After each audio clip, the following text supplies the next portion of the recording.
And good evening, everyone. We'll begin our council meeting October 7th here now, and we'll call this meeting to order and welcome those members of the public that are joining us from home and those that are here this evening. We thank our staff for attending and all members of council are present.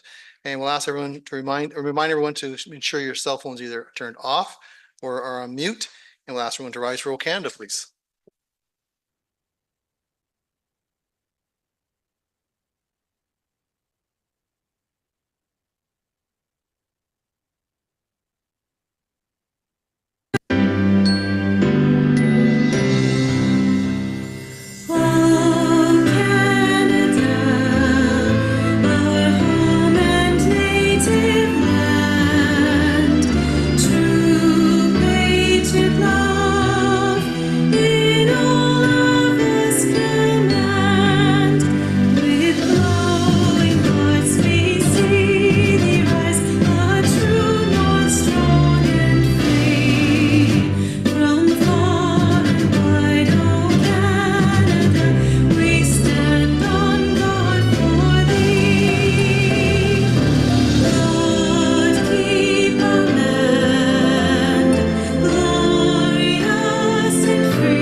Again, welcome everyone for attending this evening's meeting, and we'll begin our meeting with our land acknowledgement. As we gather, we are reminded that the municipality of South Huron is situated on Treaty 29 land that is steeped in rich Indigenous history and home to First Nations, Inuit, and Métis people today. And as a community, we have a responsibility to honor and respect this territory's significance for the Indigenous peoples who lived, continue to live upon it, and whose practices and spiritualities were tied to the land and continue to develop in relationship to the territory and its other inhabitants today. In the spirit of reconciliation and truth, we acknowledge the Anishinaabe and the Haudenosaunee peoples on whose traditional territory we are meeting. Thank you for that. And again, we'll move on to item number 2. Ms. Sue Carlson, please. The South Huron Council approves the agenda as presented. And a mover, please. Moved by Councillor Dietrich, seconded by Councillor MacLeod-Haggett. Any discussion? Call the question, all in favor. That carries with 7. Thank you. Disclosure of pecuniary interest and the general nature thereof. Are there any disclosures at this time? Not seeing any. Very well. Move on to presentations and to delegations. And under 5.1, we welcome Stephen Owen from the Parkinson's Society of Southwestern Ontario. Welcome, Stephen. Good to see you again.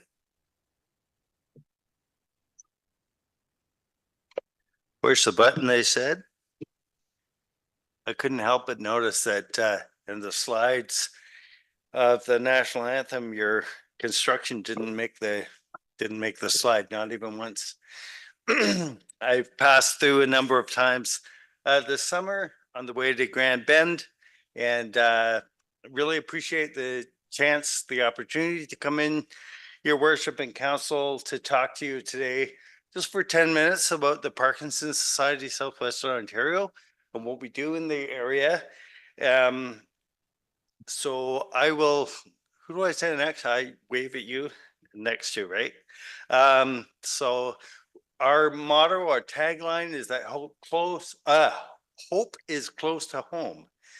And that just means that we are in a relatively large area, Southwestern Ontario. There's 4 of me, 3 other colleagues, just like myself, in different areas. I'm in the central region, and that takes in this area, and I'll get to that a little later on. But hope is close to home is something that is important for us to say for people with Parkinson's living in this area, that we can get to them where they are, that we can support them where they are. So next slide. A person with Parkinson's disease, they will be having symptoms and treatments and going through treatments perhaps and need support, and that's where we come in. And as I was creating this, I realized that it looks like a Keurig coffee lid, so now I'm thirsty. A little bit about Parkinson's disease, next slide. Just you probably know this, but Parkinson's is a progressive degenerative neurological disorder caused by the lack of dopamine in the center of the brain. So if you cut my head in half and look right down the center of the brain to an area called the substantia nigra, that's where Parkinson's comes from. Next slide. That's just, I don't know if that's actually what dopamine looks like, but that's the center of the brain where it's coming from. Next slide. Parkinson's is the fastest growing neurological disease in the world currently.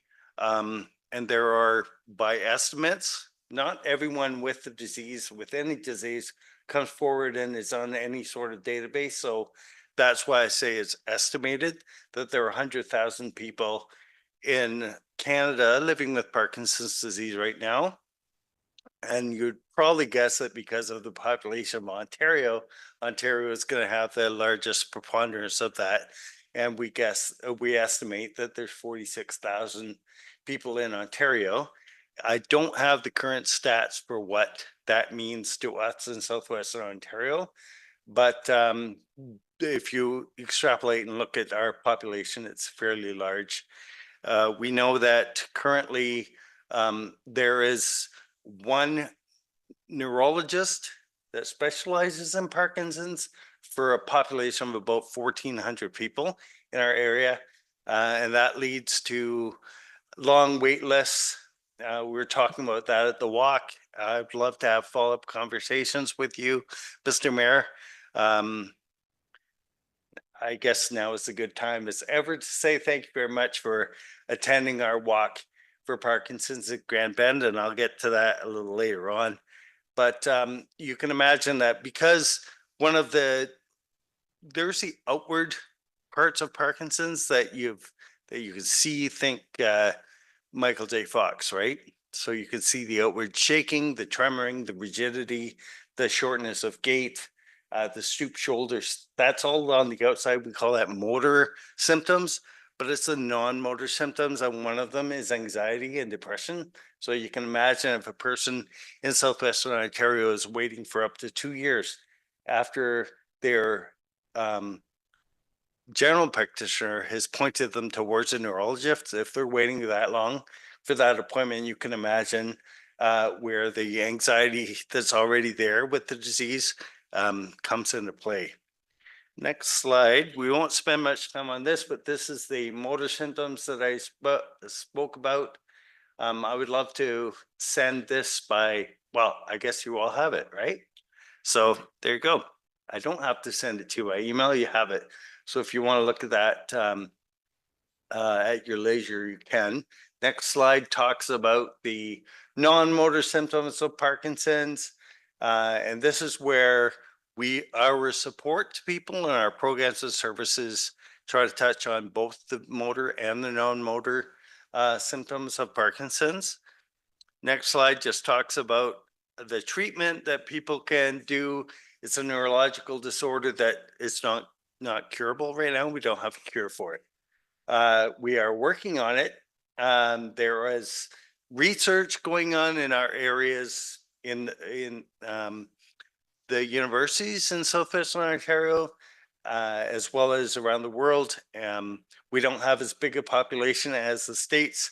So sometimes it feels like they're doing the research and we're just tagging along, but that's not accurate. Actually, on the 26th of this month, we will be getting together with some research students that we funded the research into Parkinson's and celebrating them and passing along funding to them. So that's one of the things that we do as well. So a person living with Parkinson's, exercise is really important to them. Obviously, there's medication. Some of the medication has been around for 65 plus years, the same med. And that can really cause people to say, is there anything at all going on with research? But there are lesser known medications, and all of them just mitigate the symptoms. They don't slow it down. They don't stop it, and they certainly don't cure it. But I love what Michael J. Fox says. Their tagline is "Here till Parkinson's isn't." I kind of like that. and I wish we could have coined it first, but they got to it. Nutrition is important, stress management, as you can imagine, with anxiety and depression being part of what they go through. Surgery for a small number of people under the age of 70 called deep brain stimulation. And it's just electrodes that kind of go from two angles and meet in a 9 millimeter area in the substantia nigra. Has a like a pacemaker type thing, and that can be turned up and down, and that's to regulate usually motor symptoms. But that's a small number of people because generally speaking, they only operate and do that on people under the age of 70. So, and there's cognition things, there's a whole plethora of thresholds they have to meet. So not just because you're under 70 that happens. But we come in with the education and support. So we run webinars, having problems with my words tonight, sorry. We run monthly webinars, I'll get it. We have, I was just down in Strathroy, and that will be an area where we're bringing care partners together for workshops. So care partners are just as an important group of people as people living with Parkinson's, because you can imagine the stress that's on a person caring for their loved one who has Parkinson's, whose symptoms may or may not be the same, usually aren't the same from day to day. So you can imagine the stress that comes with that. So we educate and support people, run programs and services. So while I'm here at an awareness piece tonight, just to let you know about our presence in the neighborhood, I will be back. Probably just to see what the town can do as far as pointing me in the right direction of a place where we can offer dance for Parkinson's. People love dancing, and it's actually tailored towards people living with Parkinson's, dancing with Parkinson's. We also fund boxing for Parkinson's, and that's just dexterity. It lets people focus and things like that. And so those are two of our biggest programs that we fund. But we also have a support group that's really that is run out of the health building in Grand Bend as well, once a month. So my area is large, and I'll get to that in a second. Just a little bit about us. We're not government funded at all. So our fundraising, thank you for that. I didn't say next slide, did I? I'm sorry. I'm just doing it myself, expecting you to follow through. So our fundraising efforts are really important to us throughout the year. So our Walk for Parkinson's in Grand Bend, where we have our support group, is really important. We also have a golf tournament, and if any of you golf, and that's usually at the end of May, beginning of June, where this past year we raised a little over $96,000 at a golf tournament. Crazy. But that just goes to show the amount of support that surrounds us in our communities. Next slide is just about the things that we do, offering support groups and funding and referrals. We also offer counseling through partnership with King's University College at Western University. And those are fourth-year students that come in and offer free counseling services for us. And then our programs, boxing and dance and exercise programs. Chair yoga is a big thing. Our awareness, our Walk for Parkinson's, our Parkinson's Day, which is something I might come and ask if you would consider declaring a day as Parkinson's Day to coincide with World Parkinson's Day. And we also host community events. Our education is that we go to conferences and workshops, and we also run webinars, as I mentioned before, and the research is important to us as well. If you can I was following my own slides again. There you go. We raised $10,000 this year in Grand Bend at the walk, and you were there. You witnessed, probably you witnessed, as we walked down the street, people were just coming up to us and saying, "What? This is a really great cause." And someone said, "Let's carry a bucket next year." And that was a really nice thing to see the support of this area when it comes to Parkinson's. I think that because it's the fastest growing neurological disorder, a lot of people are touched by it and have some first generation connection to it.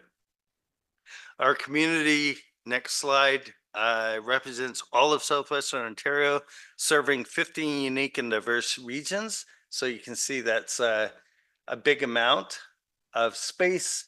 Right now, we're in. Okay, so I'll just stick to my territory is Perth, Huron, Oxford, Middlesex, Norfolk, and Elgin. So it's a pretty big area to be in. But the fact that I knew about your construction before I even got here just demonstrates that we do try to be in those different counties and towns. There are 4 of me in our entire region, and we are called community engagement coordinators, and we just make our rounds trying to support people. We're almost done here. Last slide just says that we're just one of our reasons for doing this tonight is an awareness piece, trying to raise awareness. We all need to be a little more aware of Parkinson's as general public. We're finding our family physicians aren't catching up with the data and the information about that. So that could be something you could help us with as well. Just to turn me on to all your doctors in the neighborhood so I can drop them off literature. And the rest of our healthcare professionals as well. Mental health is a big thing.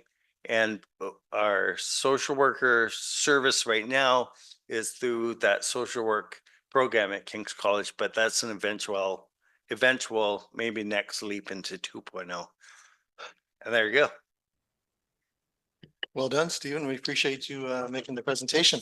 And yeah, it was great to be a part of that walk in Grand Bend. And as I said there, with Mayor Doug Cook, he and I work very much together. Healthcare is very important in South Huron and in the region. We always have to look out for all our residents, and it doesn't matter if it's Parkinson's or whatever it may be. We always got to look forward to that. Walking down the street in Grand Bend, people are coming up to us with $100 bills, $50 bills. People are handing money out from the stores. Somebody was carrying the sign, and you're right. I think you almost want to carry a bucket next time because there's people coming up telling stories about their family members being affected by Parkinson's. So it's impacting a lot of people. Any idea why it's growing so fast, Parkinson's? So right now, the Parkinson's is generally about 10 to 15% genetic, and the rest is environmental. So we don't currently know what that is necessarily, because that's a pretty vast word to say. And by environmental, I don't mean trees and grass. I mean what people are coming into contact with. So in a farming community, for example, it's herbicides and pesticides, right? Or chemicals, if in the case of a factory worker. We don't know why teachers are right up there as well. Maybe toxic students. That's a bad joke. But yeah, so we don't know what that is, but we also know that the different person's metabolism is different in everyone. And so is the way that we respond to things in the environment. So 2 people can be in the same environment, one not have Parkinson's and one acquire Parkinson's. So, and Parkinson's can also be passed on, or can also be perpetuated by a strong blow to the head. So wear your helmet when cycling. Yeah. Good. Good. Thank you very much for that. And you're talking about supports from council. Mhm. If you work through our CEO, if you have requests of some kind. Yeah. So you can certainly bring it back to council if need be, and sometimes a lot of the decisions can be made right at the operationals level. Okay. So any questions from members of council? Let's see. Thanks very much, Stephen. Well done. Yeah, thank You're- you you're so much for very- having us. You're entertaining there last month and you're entertaining again tonight. Yeah. Good to Thanks see so you. much. Good to see you. Can you turn your mic off? Push this button to. Yeah. Great. Okay, Ms. Masook also.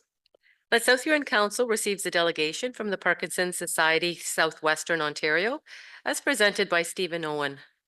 And a mover, please. Moved by Councillor Neeb, seconded by Councillor Oak. Any discussion? Call a question. All in favor? And that carries a 7. Thank you. And next item 7.1, please. That South Huron Council adopts the minutes of the regular council meeting of September 16th, 2024, and the budget meeting minutes of September 23rd, 2024, as printed and circulated. And a mover, please. Moved by Councillor Vaughn, seconded by Councillor McLeod Haggett. Any discussion? Call the question. All in favor? That carries with 6. Thank you. 8, please.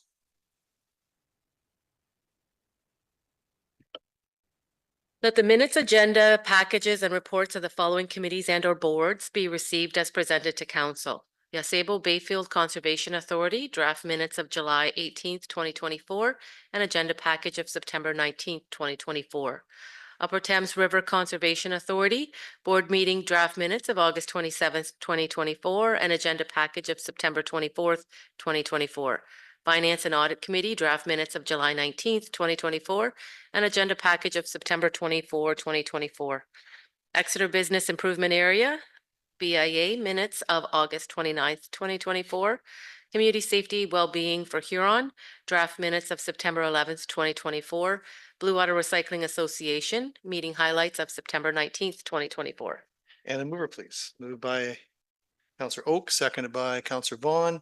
Any discussion? Call the question. All in favor? And that carries with 7. Thank you. 9.1, please. The South Huron Council receives planner report dated September 27th, 2024, consent application file C-54 2024 Prout.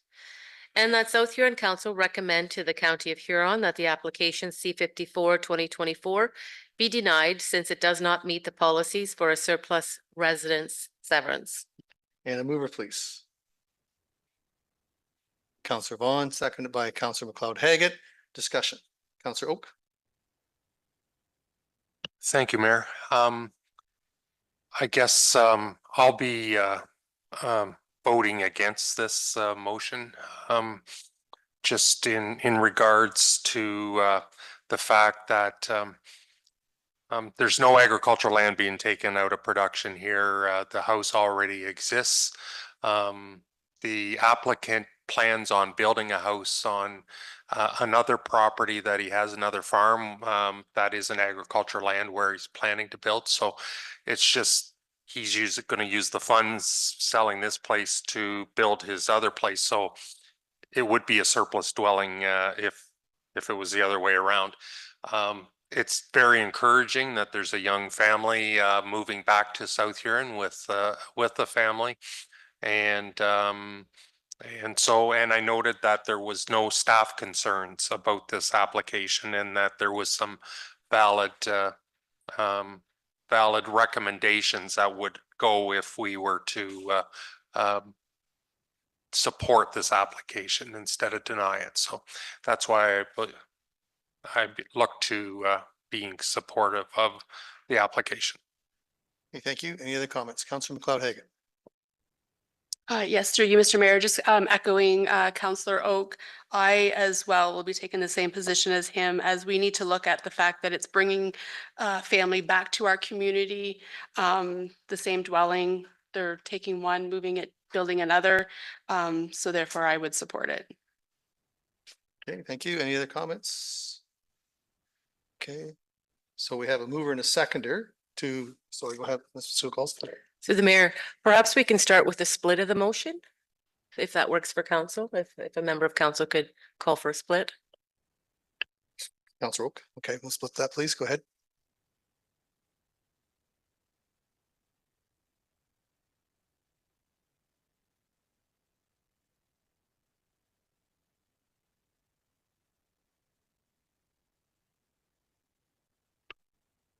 That South Huron Council receives planner report dated September 27th, 2024, consent application file C54 2024 Prout, moved by Councillor Vaughn, seconded by Councillor McLeod-Higgett.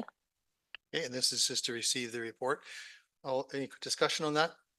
Call the question. All in favor to receive? That carries with 7. Thank you. Madam Clerk.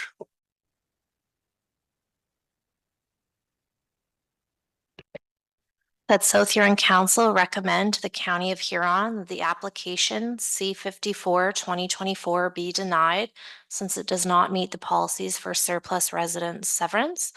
As this was a split, was moved by Councillor Vaughn, seconded by Councillor McLeod-Higgett. Okay, thank you. Call the question or any discussion on that? Call the question. All in favor? Opposed? And that's denied, or that's fails. Okay. Councillor Oak, any comment? Yes, I'd like to move that we accept this application. And Madam Clerk, when you're ready.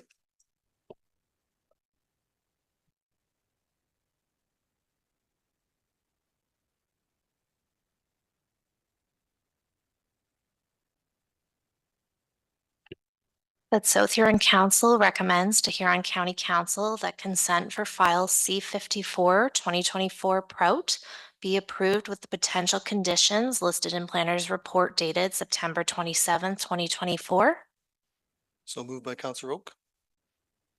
Is there a seconder? Councillor Vaughn, any discussion? Call the question. All in favor?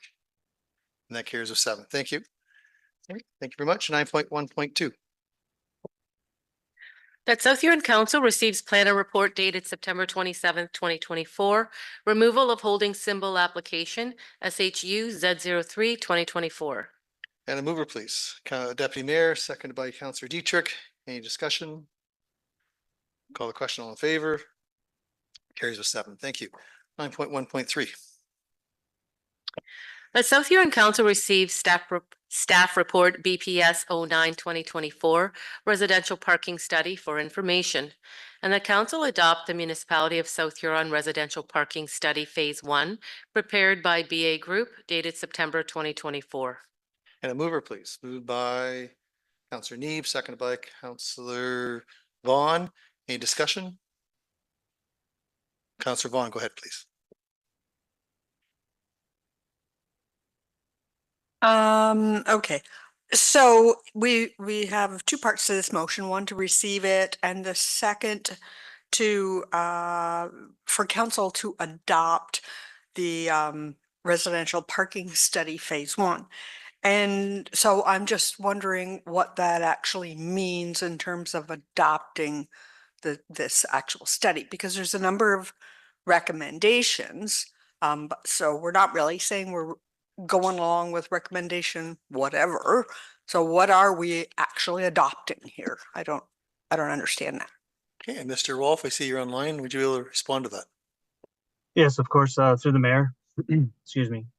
The intent of the adoption was to, when we review our zoning bylaw amendment, which is going to be coming forward in the near future pursuant to our official plan amendments, when we review that, then we'll be able to refer back to this study that has been completed and utilize those recommendations that are within that study.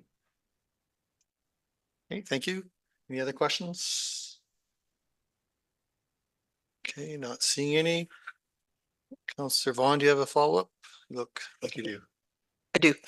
I'm just not sure that actually clarified anything for me. I mean, if we were receiving the report, I'm perfectly okay with that. And if, as we amend the bylaw for the zoning bylaw, we come back with a recommendation as to how to apply this at a future date, I would be okay with that too. But I'm just not sure that we should be adopting if we don't actually understand what that means at this point today. Okay, appreciate that. Councillor Oak. Thank you, Mayor. I agree with Councillor Vaughn. I'd just like to know where we're at today and what we're adopting that's going to change. What are the changes? It's not clear in the actual report what is actually changing? Are we going from, you know, 1 unit to 1.5, or staying at 1, depending on the whether it's you know, different dwellings, and because there's some charts showing what our neighbors are doing, and what we're doing, and just wondering what the final recommendations, because there's not a clear recommendation or a summary in the report that I could read either. So just maybe Mike or Rebecca could comment on the actual. I put in my notes, sum it up. You know, what are the changes? Okay, Mr. Rolfe, could you comment, please? Yes, of course, through the mayor. On page 15 of the study, section 4.2, it does have a list of recommendations. It has 5 of them.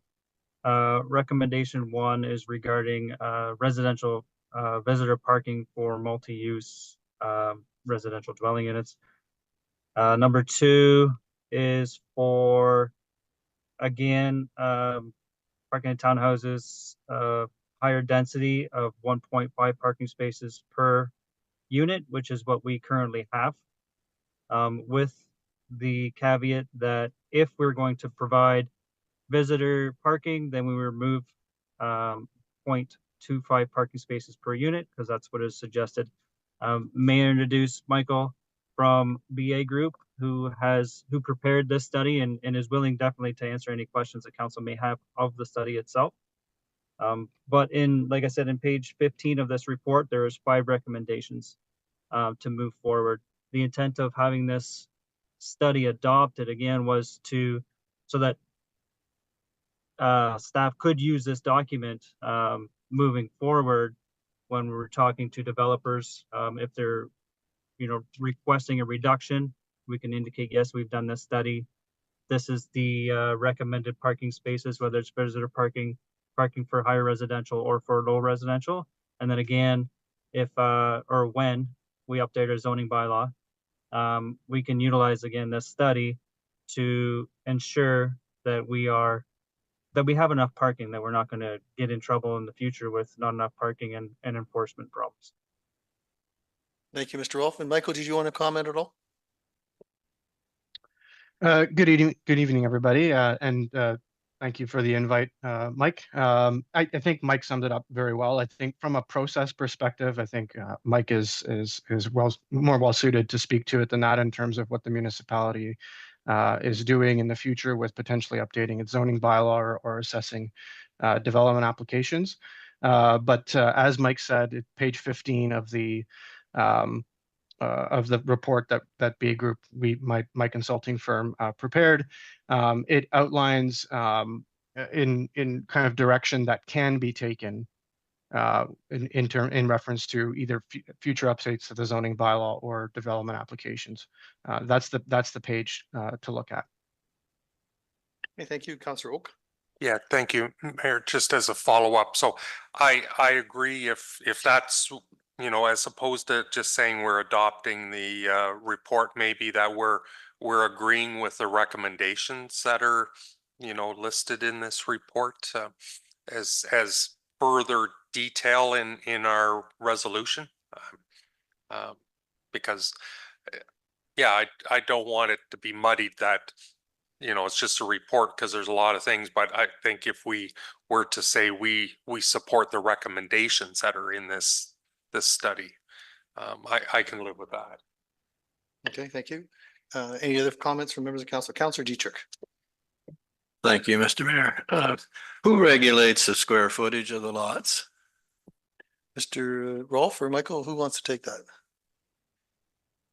Through the mayor, I may ask for some clarification on that question. When you're speaking to square footage on the lots, is it per parking space, Councillor Dietrich? Is that what you're referring to? Yes.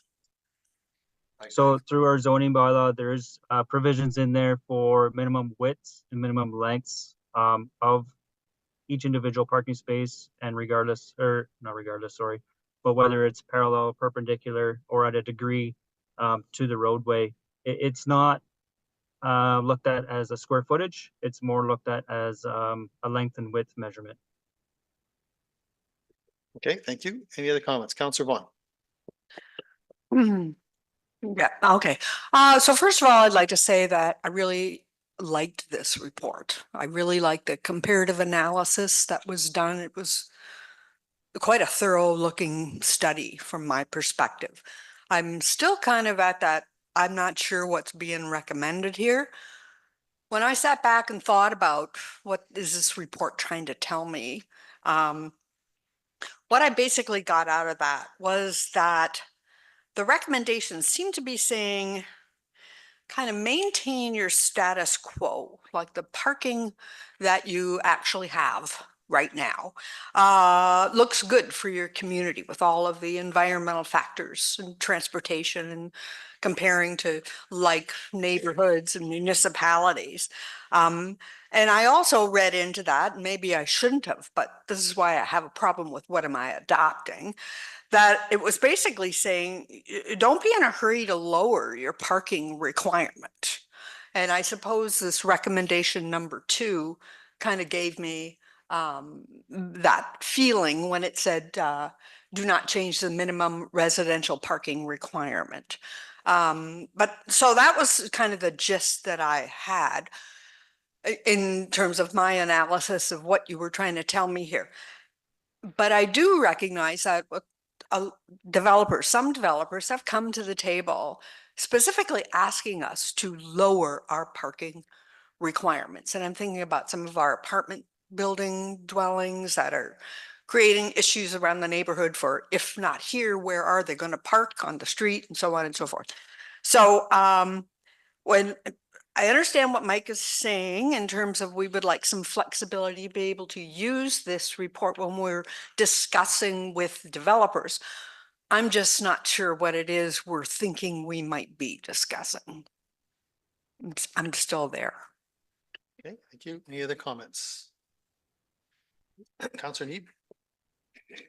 But I think ultimately though, with this report and going through the official planning process, we still haven't adopted a zoning bylaw, which would finalize a lot of this information anyway. So from my stance, like I'm in favor of with the recommendation in terms of providing information for that process. Now, that's my understanding of the way this is going to work is eventually we will adopt a final zoning bylaw based on some of this information and staff input. So is that correct? Mr. Rolfe, could you comment? Yes, through the mayor. Essentially, that is correct.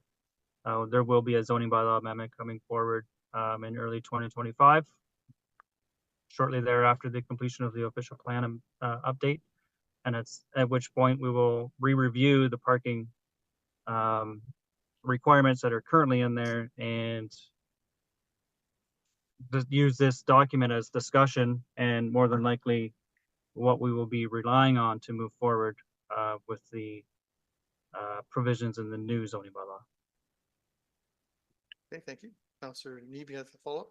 Oh, Counselor Oakley had something. Yeah, thank you. So just as part of, and I agree with Councillor Vaughn, I like the study, the report. Is there anything glaring? I know the recommendations are that, you know, stay the course other than maybe the visitor parking requirement. Is there anything where we were offside versus our neighboring municipalities that was really noticeable? I didn't see anything where we were totally out to lunch with any of our parking requirements. Michael or Mr. Rolfe, either one? Through the mayor, I'll let Michael take this one if he wishes. Thanks, Mike, and through the mayor. I think that's the correct interpretation. I think without getting too deep into the details of the report, there are a couple tables that show the minimum parking requirements of comparable municipalities. And when I say comparable municipalities, we looked at municipalities in the general same kind of Southwestern Ontario geographic area, similar population densities, similar public transit provisions. And what we kind of saw was a bit of a range of minimum parking rates in different zoning bylaws. And I think it was Councillor Vaughn pointed out that we're kind of within that range and to stay the course. I think the flexibility in terms of our observations is that there was a range, and generally speaking, municipality of South Huron fell within that range. And so I think that's how I would answer that. It's nothing offside. Everything kind of was in the range of what we saw, because not every zoning bylaw is the same. Great, thank you. Any other questions? Okay, not seeing any. We have a mover and a seconder. There's no further discussion. Call the question. All in favor? That carries with 6. Thank you. Thank you, gentlemen. And 9.2.1 now, please. That South Huron Council receives staff report CSD 05-2024, Community Sport and Recreation Infrastructure Fund 2024 to 2025 grant application, and the council authorizes submission of a funding application for the 2024-2025 Community Sport and Recreation Infrastructure Fund to support the replacement of the baseball diamond light standards and fixtures. And a mover, please. Moved by Councillor Neeb, seconded by Councillor Oak. Any discussion? Call the question. All in favor? That carries with 7. Thank you. Thanks, Amanda. Next item, please.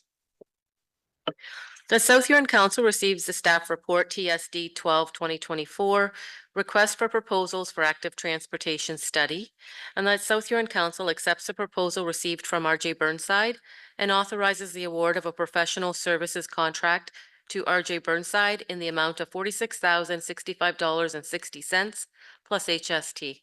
And a mover, please. Moved by Councillor Dietrich, second by Councillor Neeb. Any discussion? Call the question. All in favor? Carries with 7. Thank you. Next one, please. That South Huron Council receives staff report TSD 13-2024, potential pedestrian crossover on Main Street near downtown Exeter Parkette. And a mover, please. Moved by Councillor Neeb, seconded by Councillor Oak. Any discussion? Councillor Vaughn? Yeah, somewhere in the report, it was mentioned that we might need to modify the bump out. And that sort of just seemed like cost to me, was what rang in my head. So I'm just wondering why we would need to amend or change that structure of the bump out, why we couldn't avoid that, be slightly north or slightly south of the bump out. Yeah. Mr. Giberson? Good evening, Mayor Bench and members of council. The reason why that comment is in the report is just to make council aware that, as you say, the devil's in the details. So once we get into the detailed design, the goal here will be to not spend the extra money to modify any of the landscaping that's at the bump out, but also there's a desire to preserve all the parking. So there's parking on the west side of the road that, depending on where you locate the PXO, either north or south of the bump out, that would be the potential trade-off. So we just want to flag it that if we save the parking spot, then the bump out would have to be modified in some way. Okay, thank you. Follow up. Yes, so my follow-up would be when we get to that point in design, and will that be coming back to council in terms of deciding whether we're going to save a parking space or destroy or amend the bump out? Mr. Giberson? Yes, through you, Mayor Finch. In this case, we would bring that question back to council because it is a trade-off, and in consultation with the downtown businesses as well. As we are very sensitive about the availability of parking in downtown Exeter. So short answer is yes, we would bring that question back on options, modified bump out, save the parking, or remove a parking stall and save the bump out. Okay, thank you. Councillor Oak and then Councillor Neeb. Yes, thank you. Any idea how much you would have to modify? Is it just a few feet of it or to line it up across the road? Any early indications what that might be when you say modify? Mr. Giberson? Uh, through you, Mayor Finch, at this point, I do not know how much modification. All I can tell or advise council is it was also flagged by our consultant that depending on the actual location chosen, some of the raised bed may have to be cut back, but I do not know how much at this point. Thank you. Councillor Neeb, you had something? No, just thank you for the report. I think there's a couple of themes that have come up in this meeting already. We've been talking about parking spaces. We've been talking about intensification with our official plan. And we've adopted a proposal for an active transportation study. And I think if we're going to look at intensification and we're going to look at walkability in the community, it makes sense to put in this crosswalk. I think it does a number of things to support people in the community who might not have a vehicle as well. It does support people crossing the street for the businesses as well. And I think it'll have an effect on traffic calming as well in the downtown. So there's a lot of positives with this. And so thank you for the report. My question though is in here, it's just to adopt or to receive the staff report. And I'm wondering if we can move to include this in our budget deliberations. Okay. Thank you for that, Mr. Neeb. Mr. Coulson? Through the mayor, if it's a friendly amendment, if Councillor Oak, who seconded it, is agreeable to that, you can amend the motion on the table. Yeah, I would support that. Yes. Very well. Thank you. Okay. So any other comments at this time? Councillor McLeod-Haggett? Has it been considered to actually remove the bump out, given we could potentially be losing a space with the crosswalk? If you look at the downtown core and where the businesses are right now, that is central to where most of the businesses are. Removing the bump out would add those parking spaces back in. Mr. Giberson, comment? Or do you have a comment at all? Through you, Mayor Finch, I would rather leave that till the detailed design stage. We can bring concepts back to council, but at this point, I would rather not speculate. Well answered. Thank you very much. Any other comments? Okay, very well. So I'll just read that motion with that friendly amendment, please, and then we can move forward from there.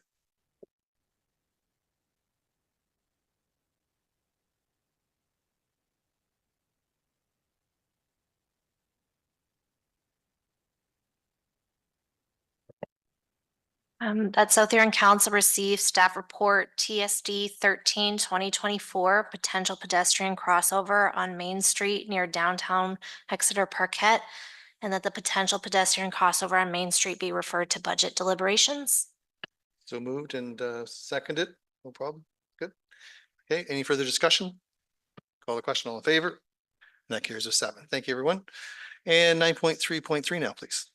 The South Huron Council received staff report TSD 14/2024 pilot project for speed zone changes in Exeter. And a mover, please. Moved by Councillor Neeb, seconded by. Is there a seconder for this? Councillor Oak. Discussion? Councillor Neeb, go ahead, please. Nope, just in the same vein too. It's good to hear that the pilot project seems to have worked, that the number of complaints on Huron Street have been reduced. I just think again, along with the crossover, that we should consider incorporating this in the budget for 2025 in order to reduce the speeds. Again, if we're looking at improving walkability and safety for pedestrians as well, I think this would be a positive move. Okay, thank you. Councillor Oak. Yeah, thank you, Mayor. I agree that the pilot, has initial results, but I'm not sure that they're conclusive yet. in my mind. So I support what we've got going on there, but I'm not in support of expanding it into other areas yet because I don't think I know enough that that we all of a sudden want to start putting 40 zones and 50 zones or, you know, changes everywhere until I know exactly we've got enough. Is it because we got a 20, a 40, a 60?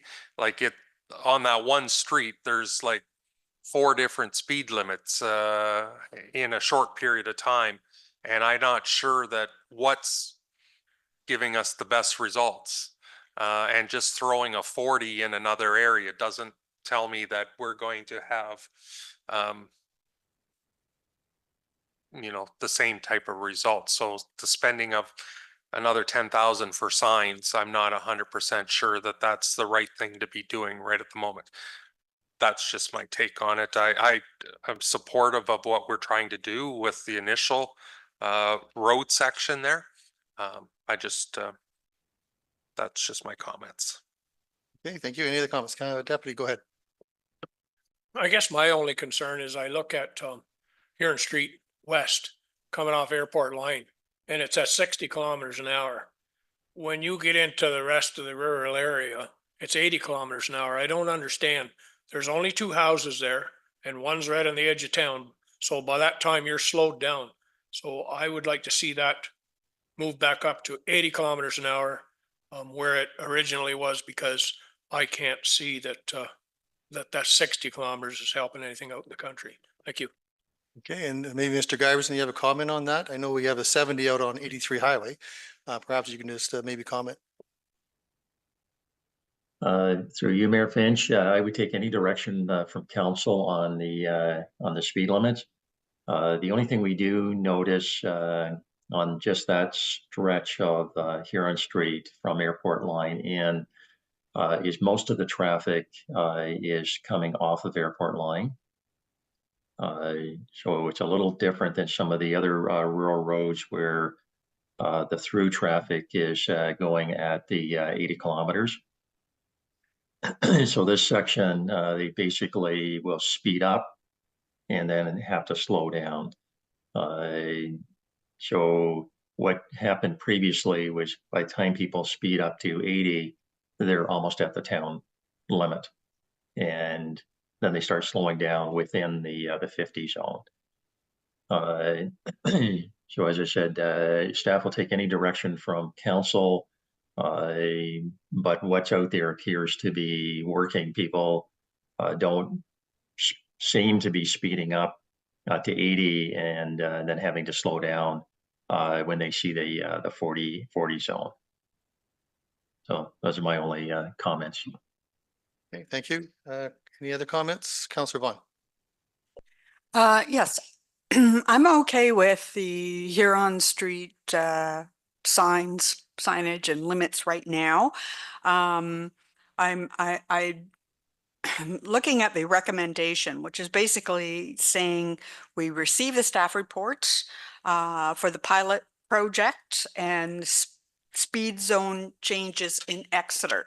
So little fuzzy on that recommendation from the perspective of, are we just talking about the pilot being Huron Street, or in this recommendation, are we talking about speed changes throughout Exeter or urban areas, as is created as a recommendation in the actual staff report?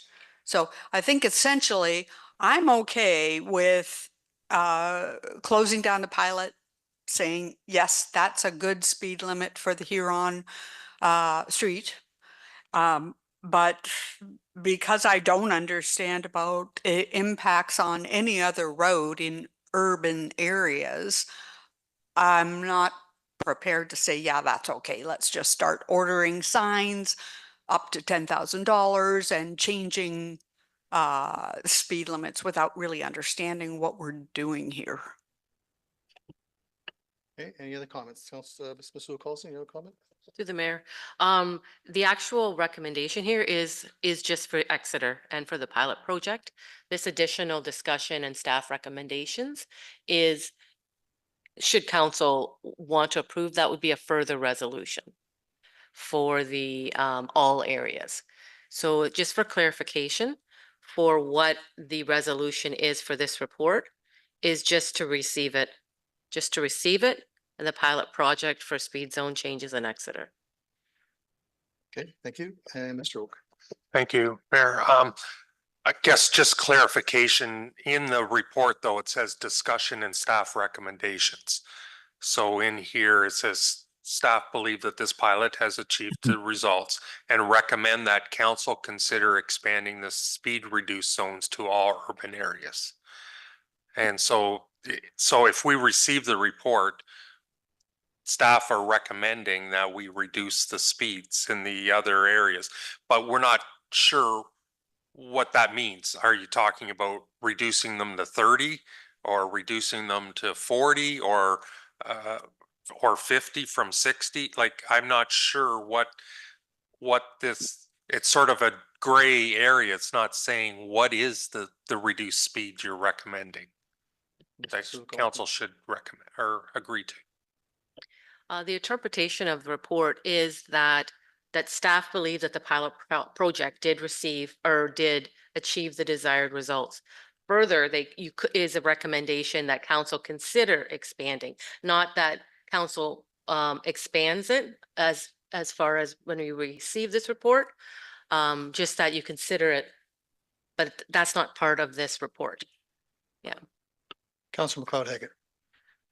So again, back looking at the reduced zones in all urban areas, if we're going to start reducing the speed zones within the Exeter area, all the other little towns within our municipality are going to be wanting the same request and the same demand. Like I know in Centralia alone on Victoria Street and Elgin Street, they like whip down those streets right through the four-way.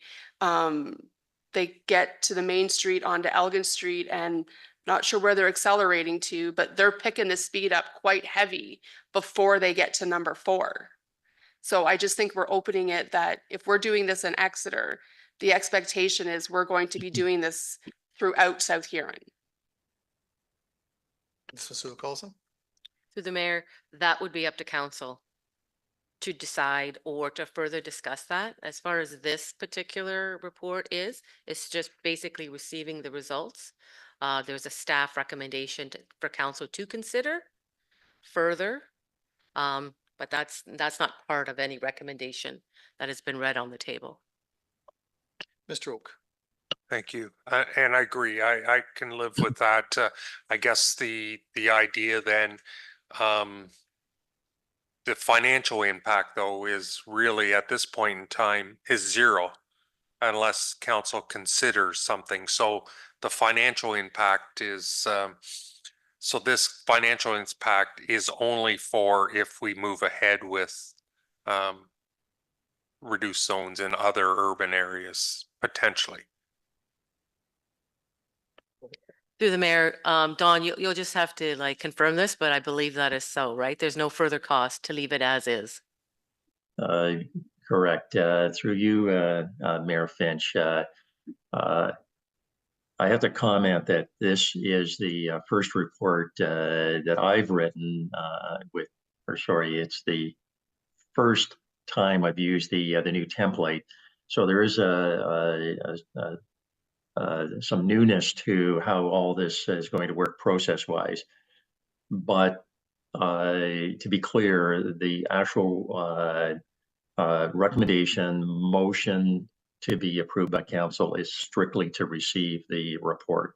Within the body of the report, this being a new template, there's a section to include this information to spark discussion and what staff would recommend, but it is not the recommendation that is before council to pass a resolution. that is strictly to receive the report. So these are all things that can be considered, but it would have to be at the direction of council, or there'd have to be a subsequent report back to council with what this whole program would look like, and how far you would implement the program. So this section of the new council report template is to spark discussion, and it is in a layman's terms what staff would recommend to be part of that discussion, but it is not the resolution that's before council. Thank you, Mr. Giverson. Mr. Neve, you had a comment? Sorry. And just to go back, I understand what's on the table and what's in the report as well. It does under the discussion, it does recommend consider expanding to all urban areas. So that would include a number of areas throughout the municipality. And I think in considering in my mind reducing from 50 to 40, I think in my mind of all the areas of all the urban areas that we have where we have stop signs pretty much every 2 blocks or every block. The ability to get up to 50s is hindered. However, there are still areas where you could get up to 50, and we do have a number of pedestrians that are walking. We do have 2 elementary schools and a high school. We have a number of seniors that are out walking. So $10,000 is not a lot of money to spend in order to help reduce and ease and calm some of the traffic. A lot of other areas of the province of Canada are also looking at reducing their speeds from 50 to 40. It's not that much of a reduction, but it might save a life. So my consideration for this, and maybe it needs to come back at the next meeting, is if it's 10,000, that's not a lot to spend for people to be going a little bit slower in town to protect our residents. So that's my stance. Thank you. Councillor Vaughn. I hear what Councillor Neve is saying, and I've not got a problem with that. I think what we've got right now is a motion in front of us that doesn't make a lot of sense compared to what's in the report. So I just think, can we have some clarity around the motion? I am thinking we've had a pilot project going on for a couple of years now, and it looks like it's doing its job in terms of slowing down the speed on Huron Street. So from what this motion should say, I would like to see this motion say that we agree with staff that we've got a desired result on Huron Street, and we will leave that signage and that speed as was as the pilot showed us. Okay. So receiving the report, declaring the Huron Street traffic pilot over, I'm fine with that in a motion. But to expand that, I don't have a problem necessarily expanding, but I really would like to know where are we talking about, because I think that's important. So if there's a way that staff can present to us a map with a little more clarity on this is what we'd like to do in a school zone, this is what we'd like to do going eastbound out of Exeter on Highway 83, just so we understand what are we actually approving. Does that mean that Highway 4 through the town of Exeter will now be 40 kilometers? I don't have a problem with looking at it from a broader perspective, but I'd sure like to know what we're actually talking about, because I think this just is confusing to the public. What are we actually saying at this council meeting? Because I'm certainly not clear. I don't think I could defend that kind of thinking to anybody unless it's an actual motion.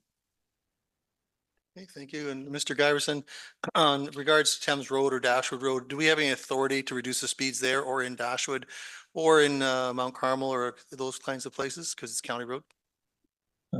Through you, Mayor Finch, no, we do not have authority over MTO highways or county roads. Thank you. Councillor Oak. And I agree, same with Highway 4 south of town or north, and there's residential along there too. We don't have any say with MTO probably as well. It's, but it's confusing. If we all of a sudden have 40 and they're still at 70, you know, that's quite a discrepancy in it's just confusing for drivers. So I agree with Councillor Vaughn that I would like, before I recommend reducing zones, I don't have a problem taking a look, but I'd like to see a map and what the recommendation areas are, because it might be even lower than 40 in the school zones, and things that we want to take a look at, right? So, you know, you want to make sure that, Well, if I may, we've already reduced the speeds around the schools to 30. Okay, and that's been working very successfully, so it's not a change. So, any other comments at this time? Jim, will you take the chair, please? I'll just speak to this.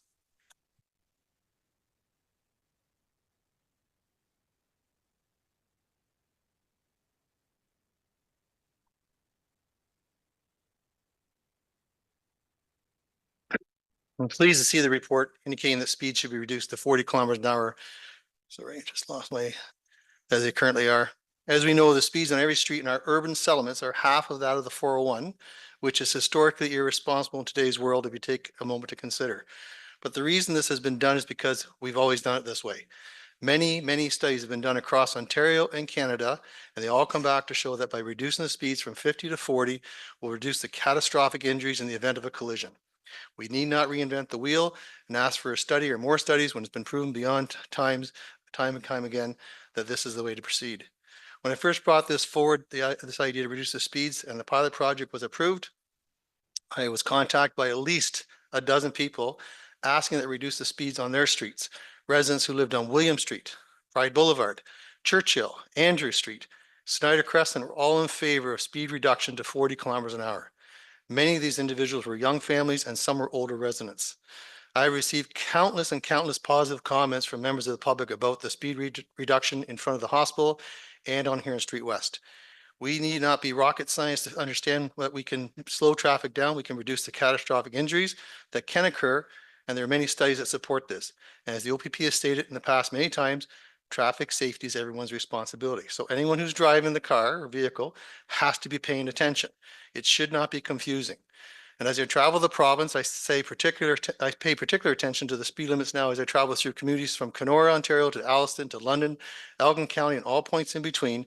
And so many now have reduced their speed limits to 40 kilometers an hour as part of the traffic calming strategy. One article from August 2023 from Winnipeg, a person stated, when you densify a city and increase the population, more people are using their yards, streets, driveways, and if the traffic is calmed, it improves the quality of life.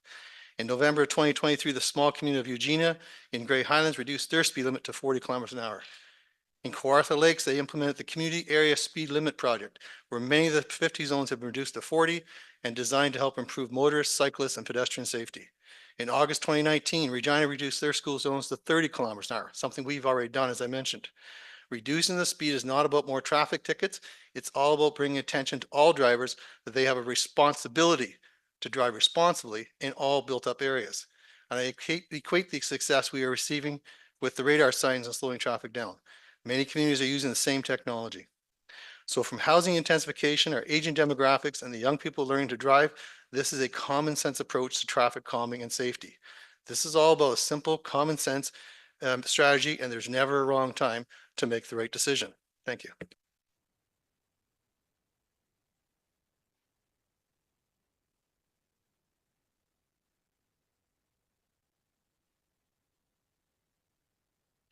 Any other questions or comments? Councillor Dietrich. Thank you, Mr. Mayor. Thank you for the speech. I did hear that you did say 3 times, I was paying attention, that the driver's responsible for looking at signs, etc. I'll have to tell my wife that because she drives, I just steer. Thank you for that, Mr. Dietrich. Any other comments? Ms. Carlson. I'm wondering, just to clarify, if there's an amendment, friendly amendment maybe, for the recommendation that South Huron Council receive staff report TSD 14/2024 pilot project for speed zone changes in Exeter and close the pilot project. And that would just clarify what this resolution is meant to do. Councillor Vaughan. Is it speed zone changes in Exeter or is it speed zone changes on Huron Street? it was whatever was in the pilot project. So that would have been the pilot program, which has been monitoring what's outlined in this report. So Right. that, And I think that was just Huron Street. So could we, with the motion that you just read out, Rebecca, could we say Huron Street rather than Exeter? Because I think there's two different meanings there. okay, and close pilot project on Huron Street. Okay, Counselor Oak. Yeah, just clarification. I think at the same time we did the pilot project on Huron Street, that's when we did reduce the school zones as well. So I think that's also part of it as well. That was part of the pilot. I believe that the school zones dropped to 30, like you mentioned, Mayor. So that was, it wasn't just Huron Street that we did as part of that pilot. We lowered the school zone areas as well. Yes, and just for reference, Hill Street in Exeter is 20 kilometers an hour from Andrew Street east. So any other comments then? Counselor Vaughn? Just wondering if Rebecca could read that motion again. That South Huron Council received staff report TSD 14/2024 pilot project for speed zone changes in Exeter and close the pilot project on Huron Street and school zones. Okay, is that a friendly amendment? Who moved and seconded that? Okay, friendly amendment, satisfied, thank you. Is there any further discussion on that motion at this time? Okay, not seeing any, we have a mover and a seconder with a friendly amendment, call the question, all in favor? And that carries with 1, 2, 3, 4, 5, thank you. Opposed? 1, 2, okay, thank you. Next item, please. 9.4.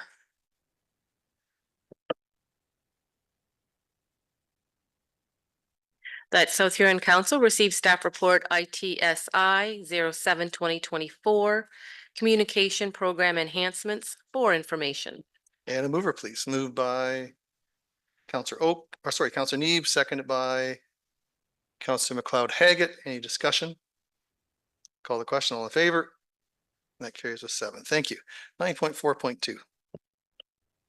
That South Huron Council received staff report CL 2024 Sports Hall of Fame Committee update, and the council approves the dissolution of the Sports Hall of Fame Committee. And a mover, please. Moved by Deputy Mayor, seconded by Counselor Neeb. Any discussion? Call the question, all in favor? And that carries with 7. Thank you. 9.4.3. That South Huron Council received staff report CL 21/2024 Line Fences Act, and the council exempt lands located within settlement areas as indicated in the municipal official plan from the Line Fences Act, and that the bylaw be brought back for the required 3 readings, and that the user fee bylaw be amended to include a line fences administration fee of $150 exempt from HST. And a mover, please. Moved by Counselor Oak, seconded by Counselor McLeod Haggett. Any discussion? Call the question, all in favor? And that carries with 7. Thank you. 10, please. So there was a notice of motion brought forward at the last council meeting from Counselor Neeb.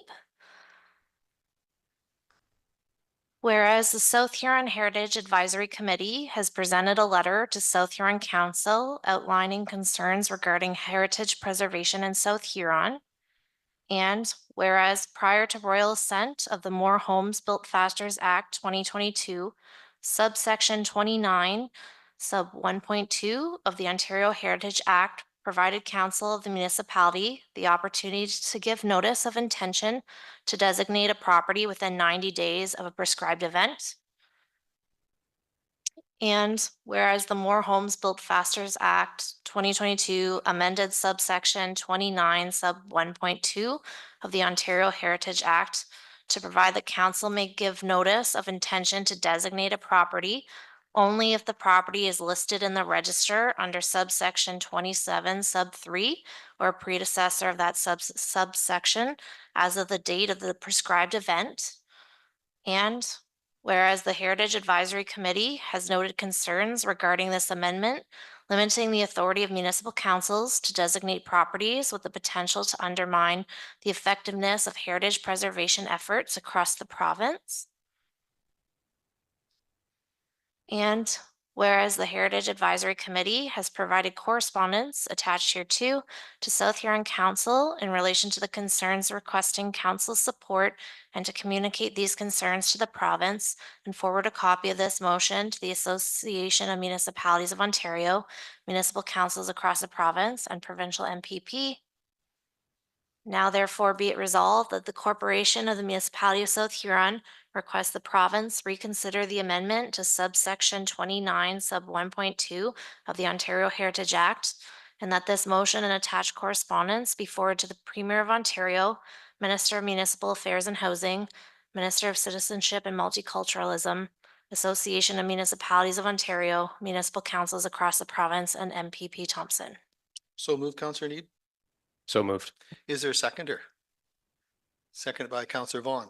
Discussion, please. Councillor Need.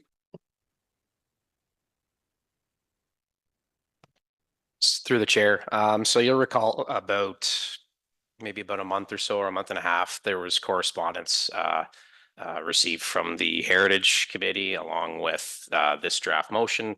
At that meeting, I forgot to pull it and move it. So that's why it was put as a notice of motion. So but I just wanted to go over a few things, and it's to summarize some of the stuff in the letter as well as the recommendation. So the recommendation is asking that the province reconsider the changes made to the Heritage Act, specifically around the requirement of a property being listed on the Municipal Heritage Register in order to be designated after a prescribed event has occurred. So a prescribed event could be an official plan amendment, a zoning bylaw amendment, or a draft plan of subdivision in respect of property.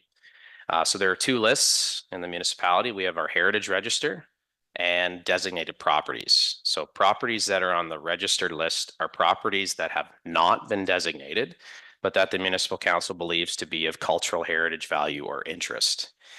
Designation of a property requires that the owner must apply to the local municipality for a permit to undertake any alterations to any of the identified heritage elements of the property, or to demolish any buildings or structures on the property if they're included as having heritage value or interest.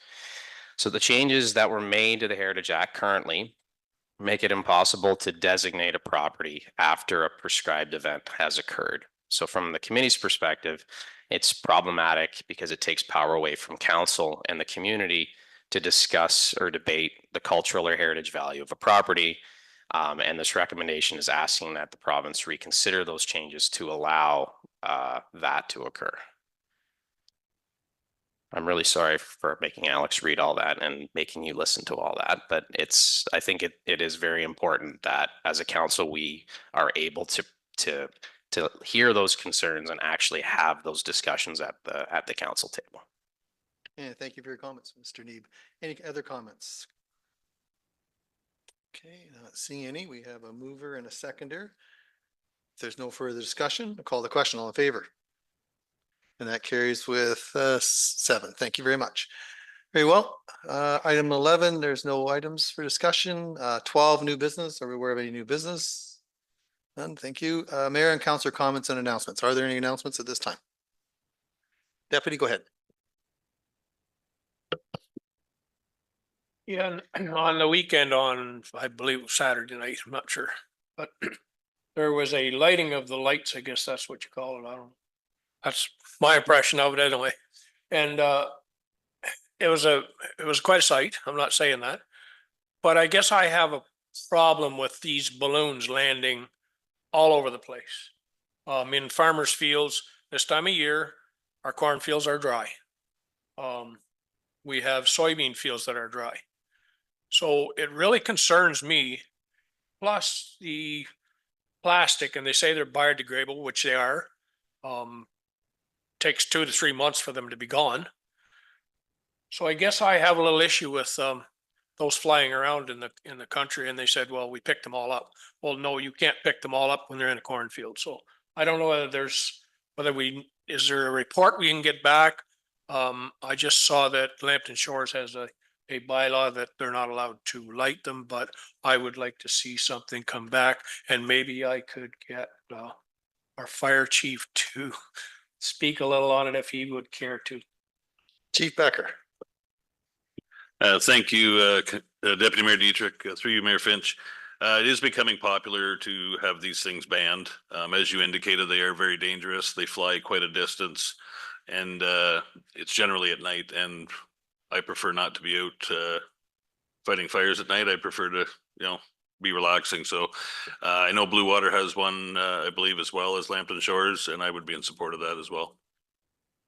Deputy, do you want to make a motion or something? Yes, I'd like to make a motion that we get a report back from staff, please. Okay, we'll let the clerk prepare that motion.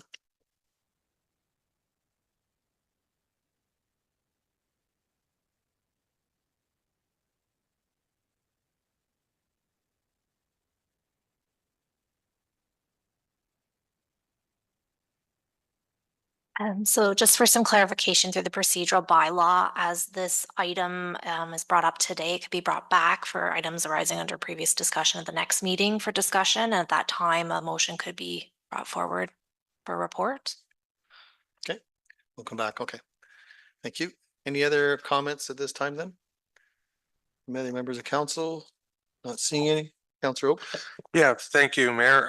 Just wanted to congratulate the McNaughton Morrison section of the trail. It's the 20th anniversary of the trail, and want to thank all the donors, volunteers, and especially the landowners that allowed the trail to start 20 years ago on their properties. And it's one of our gems of the municipality, and want to congratulate them on the 20th anniversary. Great, thank you. Any other comments? Not seeing, okay. As far as my role goes, I was at the Autumn Indulgence back at Grand Bend on the 20th of September. Just an amazing group of people, did an awesome job. They raised $150,000 in that evening. So pretty impressive to see that type of charity going on in our community. I also attended the Harvesting Hope for the Big Brothers Big Sisters the night before at the barn. And again, I'm not sure what they raised, but a lot of momentum there, a lot of dedicated people. We're very fortunate to have them in our community. October 1st, I was asked to speak to the civics class at the high school, the grade 10s. So I had 20 kids in the classroom, just a good bunch of kids, very, very proud of the students, very interactive. And I talked about civics and the history of the government and how we all relate together. And also was pleased to see the new fire truck come to Dashwood in the last week or so. So just very proud to see that happening. Anything else from any other members of council? Not seeing any. Thank you. Move on to the next item, 14, please. Okay, just let me know if you want anything pulled. 14.1. 14.2. We'll pull that. 14.3.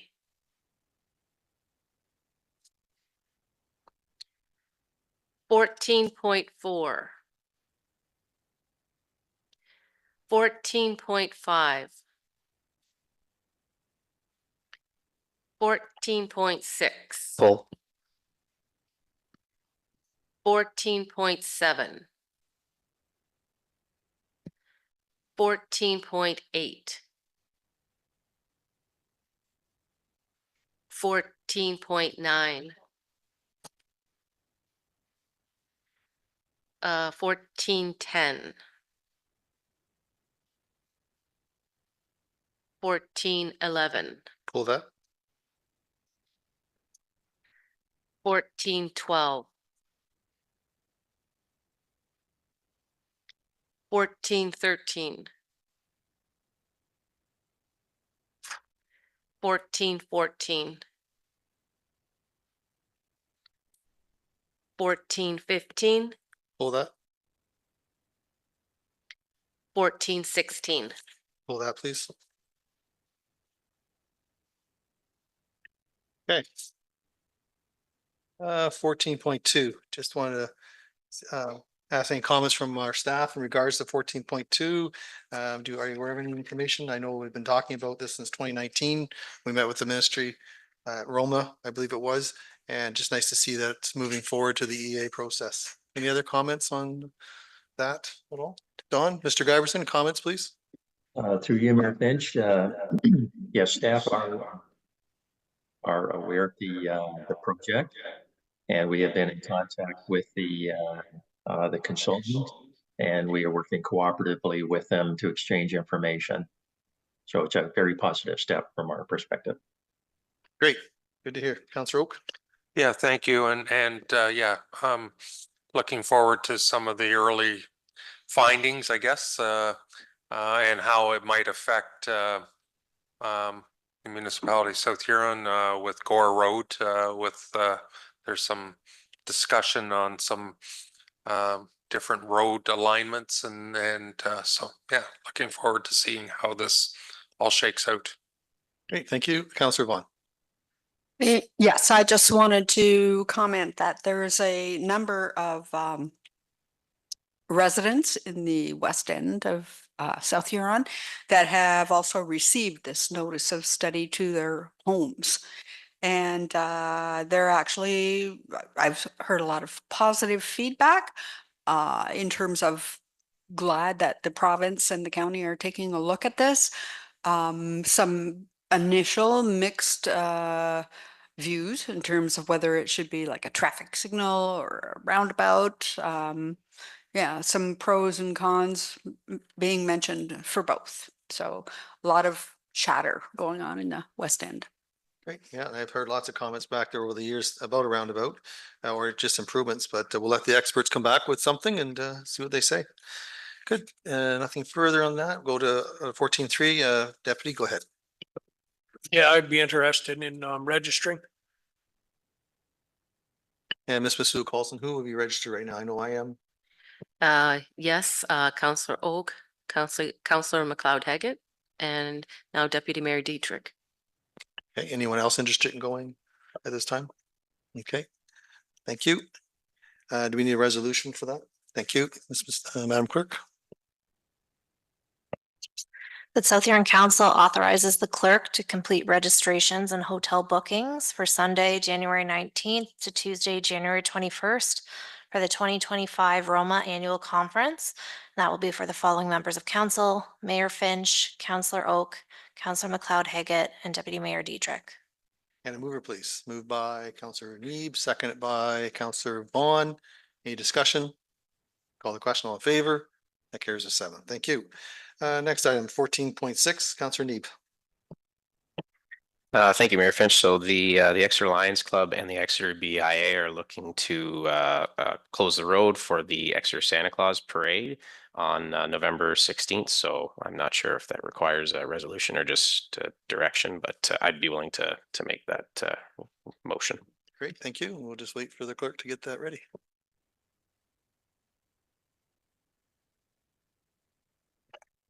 That South Huron Council approve the use of barricades and the road closure of Main Street from Huron Street to Victoria Street from 5:45 PM to 7:15 PM on November 16th, 2024 for the Santa Claus Parade.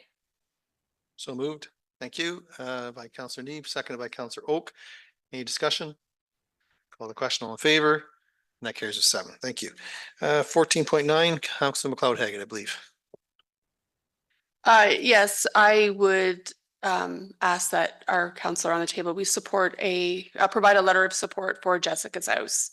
I know that healthcare is a big topic in our municipality, and having a loved one that just recently used Jessica's House, I can't say enough. And I know as fast as my mother-in-law went out, another one came in to use the bed.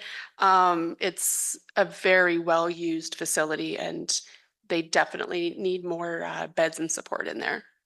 Okay, thank you. We'll wait for the Madam Clerk to prepare that. That South Huron Council provide a letter of support for Jessica's House Hospice application to the Ontario Health Provincial Palliative Care Program. So moved, Councillor McLeod Haggett, seconded by Councillor Vaughn. Any discussion? Call the question. All in favor? And that carries with 7. Thank you. Next item, 14.11, and I've asked for that to be pulled. Just comment from staff on that. Through the mayor, this is to do with funding for the Huron Shores Area Transit. As far as I think it would be a good idea for us to support Lambton Shores. Well, is anyone interested in making a motion? Councillor Oak, thank you. And we'll wait for the report. the motion to be prepared.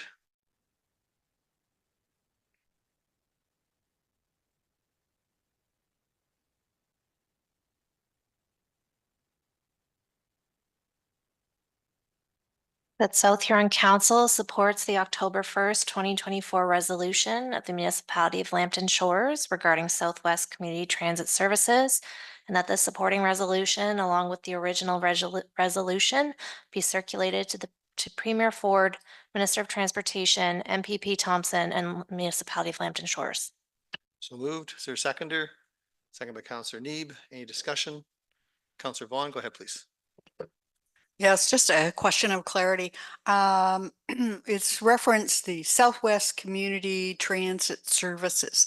So is the Huron Shores a part of what is called the Southwest Community Transit Services? Through the mayor, yes, it is. It is part of it. Okay, thank you. Any other questions? No. Okay, very good. well. We have a mover and a seconder. If there's no further discussion, call the question. All in favor? And that carries with 6. Thank you. Next item 1415, ask for that to be pulled for funding. Comment from staff perhaps?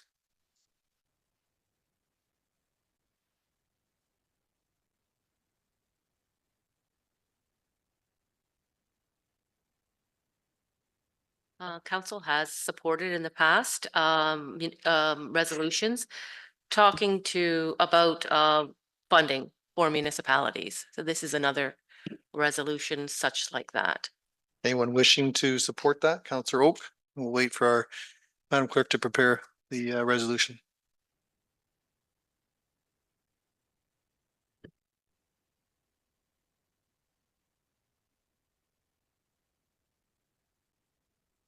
That South Huron Council support the September 10th, 2024 resolution of the municipality of Tweed regarding AMO funding, and that a copy of this resolution and originating documents be circulated to MFOA, AMO, MP Law, Federal Finance Minister, and the municipality of Tweed.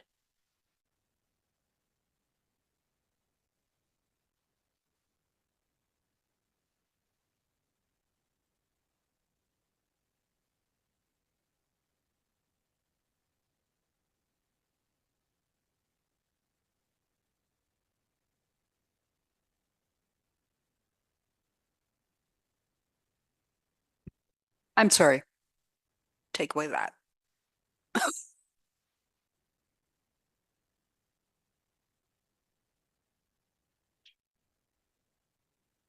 The South Huron Council received communication items not otherwise dealt with. And a mover, please. Moved by Counselor McLeod Haggett, seconded by Deputy Mayor. Any discussion? Call the question. All in favor? And that carries with 7. Thank you. And we go into our closed session here in a moment. Mr. Sue Carlson, or go ahead.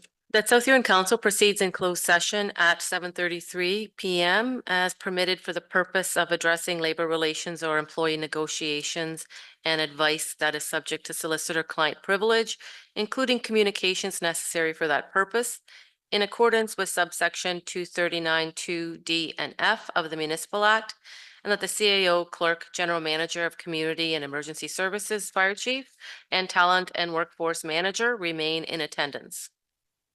And a mover, please. Moved by Counselor Neeb, seconded by Counselor Oak. Any discussion? Call the question. All in favor? And that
Okay, reporting on in session.